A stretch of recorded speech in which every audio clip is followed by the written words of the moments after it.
Hello to all my virtual friends. Once again you are most welcome to my not so big channel.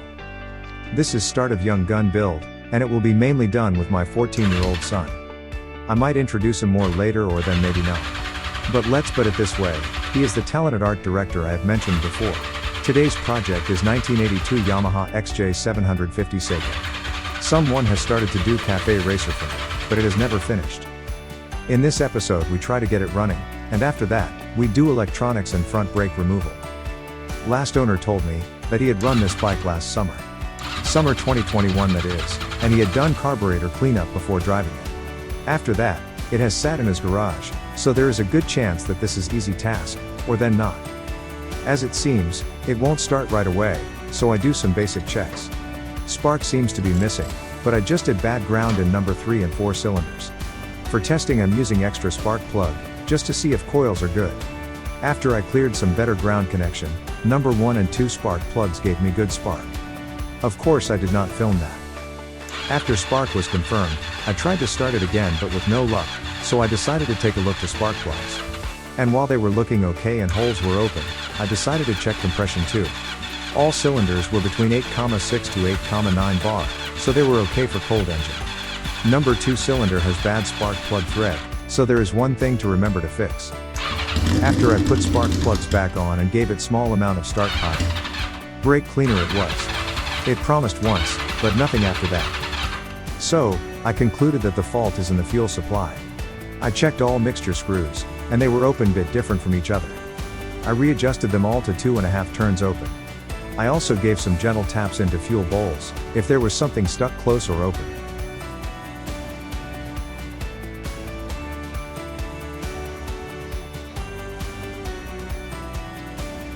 And after that,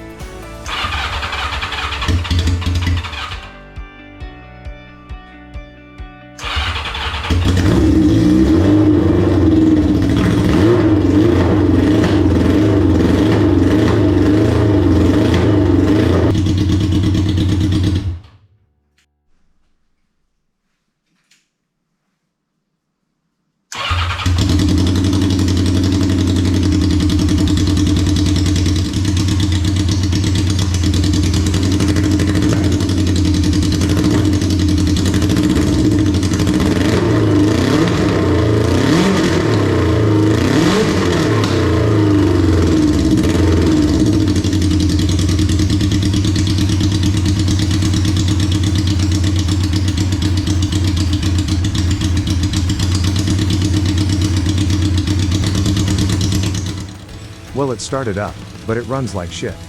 I think there is some more problems in carburetors, but we sort those out later. Main thing is that there is no oil leaks, or any bad side noises coming from engine. Now it's time to start teardown. I got my oldest son in to do, and learn some motorcycle stuff, and also to help me out.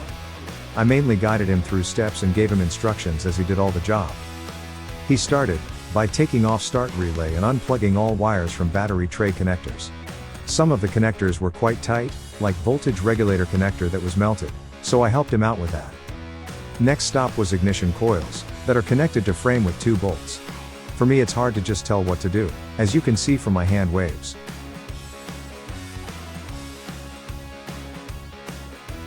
It would be easier just to show, but I have learned all by doing by myself, so I think it's better way to him too.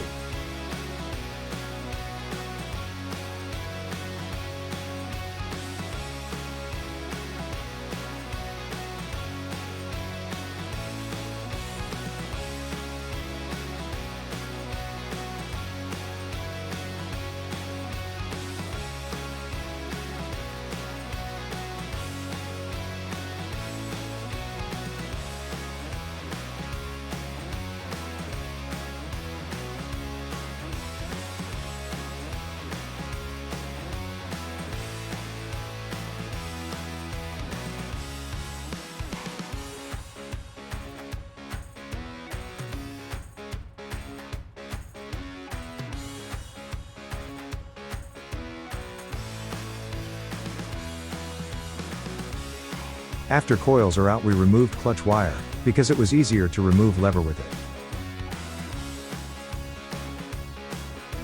Before we could take wire snake out, we had to loosen up oil cooler. It's in place with 2 bolts and a pin. Oil feeds have also one clamp that has to come off.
After that we can take wires almost out.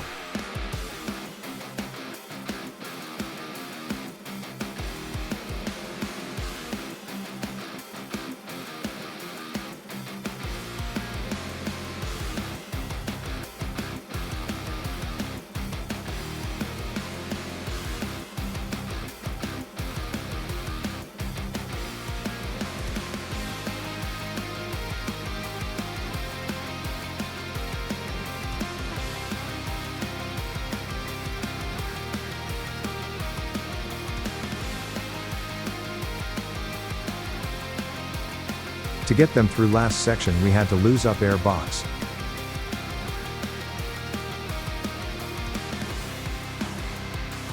And, as you can see I already forgot that I had to show, not do things by myself. To get airbox out, we took 2 bolts off, one from top and one from left side of the bike.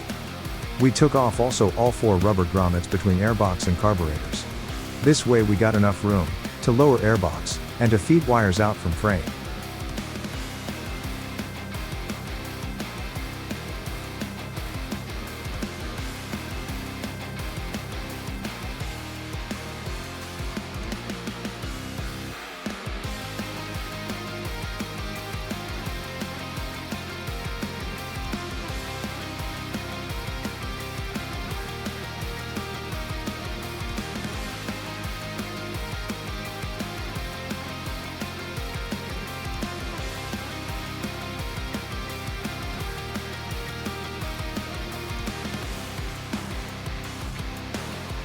Great success.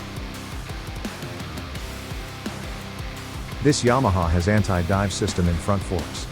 In short, anti-dive system makes front suspension stiffer in hard braking condition. My main mechanic had to go to do school work, but he gave me permission to take front brakes apart. So, to remove front brake calipers, we have to disconnect brake fluid lines that goes to anti-dive system. Then we open 2 bolts from calipers, and soon we can gently slide calipers off from discs.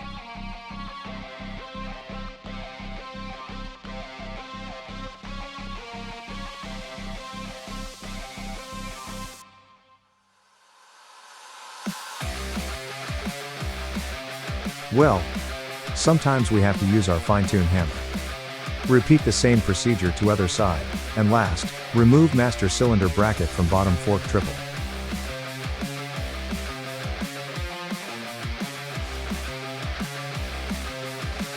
Sometimes brake lines are stuck, and bolts cannot be opened easily.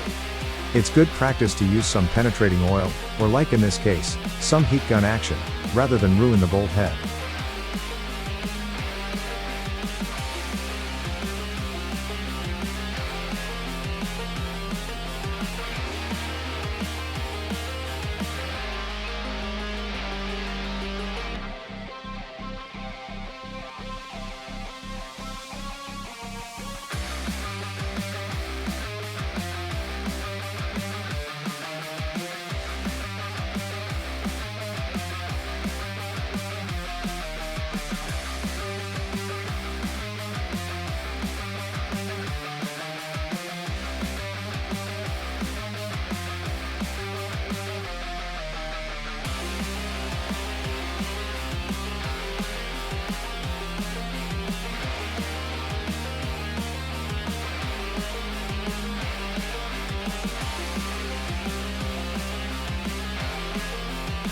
I'm not sure yet what we are going to do from this. I think something like Scrambler or Tracker.